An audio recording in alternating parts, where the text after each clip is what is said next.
Hello, comic book fans. Today we're talking about Rogue Sun issue 23. We are continuing the murder mystery of one of the Sparrow sisters of this realm. If you guys are liking these videos, if you guys are enjoying this channel, consider liking and subscribing and leaving a comment. We are slowly heading towards 500 subscribers on this channel.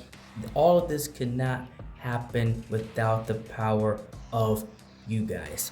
Now we get into the issue, and this issue starts off of what happened at the beginning of the last issue with the backstory of Divinity and Dottie.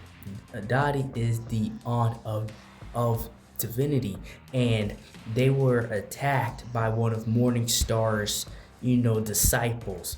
And Dottie's talking with her sister, and her sister does not share the same powers and abilities that Dottie has and Divinity has. So, between sisters, she was the one that pretty much wasn't special. But then her daughter ended up getting the same abilities that Dottie has. And she asked her, the page actually ends with her asking her, whatever you be doing, those magic or source or whatever you be doing, do it on my daughter because she's laying in a hospital bed. And that's where it cuts. And to older now Divinity, she is defending Dottie. So because Dottie has to replace the barriers around her jewelry shop, because the land that it is on is like this massive powerful sorcery ground, and she can't let the bad guys get to it. So she has to recreate the barriers and put everything back in place, at least from a supernatural standpoint. And now all these demons and creatures are trying to ambush her and try to move her out the way so they can take the land for themselves, and Divinity is holding them all off. And she has become a cooler character, I would say. From the beginning when I saw her, wasn't very fond of this character, but as time went on, she's starting to be somewhat of a more cooler character, somewhat of a more interesting character as time goes on. With the murder mystery at hand, Dylan and his father Marcus is trying to find out who would want to actually kill the Raven Queen.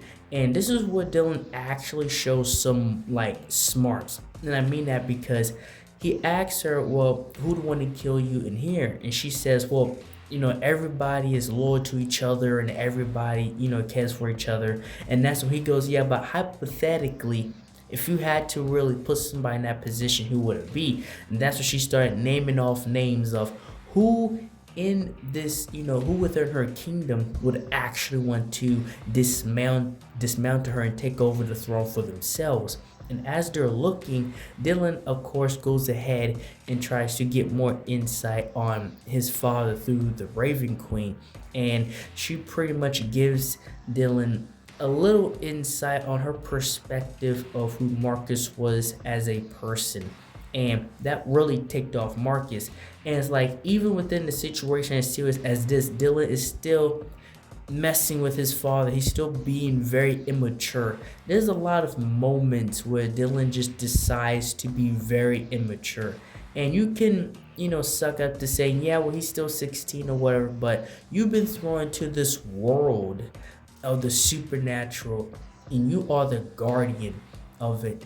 Like, at least from that perspective, you should be trying to grow up. At this point in time within this series, he should be done with being mad at his father. I'm sorry. And we're back with Divinity and Dottie. And Dottie pretty much dies defending Divinity, helping her fight off these demons.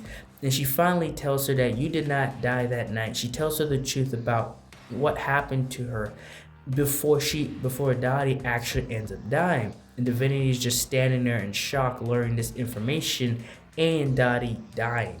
And when I saw that, I was like, I didn't think it was really rushed. I was just really, hoping that Dottie did not have to go that way, that, do her character like that. but she died defending this realm. She died making sure that Morningstar or his disciples could not take over that land.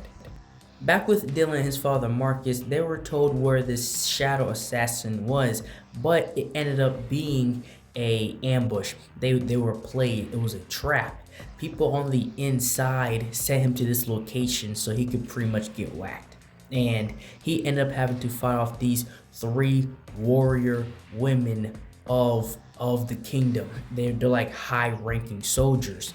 And I would have to say within this fight, now Dylan technically I believe he beat 1 or 2 people in the passive beings, but to like this is like one of the only fights he actually somewhat wins on his own.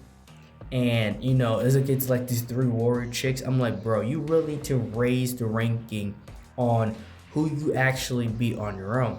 And it's a thing of Dylan, he thinks he needs this, he thinks he needs that. And even Marcus is trying to tell him, you have enough power at your disposal if you just use it. It's like having Thor's hammer and still looking for Captain America's shield. It's like work and learn how to be versatile with what you have. And he soon does that within this fight. But it's like as soon as he always gets one up, something else happens. And at the ending of this issue, they find out that the red door is open. And if you know this, the red door should not be open that everybody can actually open it. So that means somebody on the inside opened it.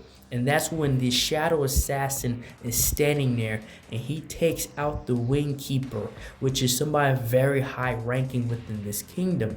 And you see him there, and then you see somebody pick up the lamp, and then you finally see who is conspiring against the Raven Queen. Obviously, it was the main chick criticizing the Raven Queen, but now she's about to try to take her out tonight. The entire hit, the entire assassination, the entire switching of kingdoms is going to happen. And that's all I have for this video. Thank you guys for watching this video. Like, share, and subscribe for more, and thank you for watching.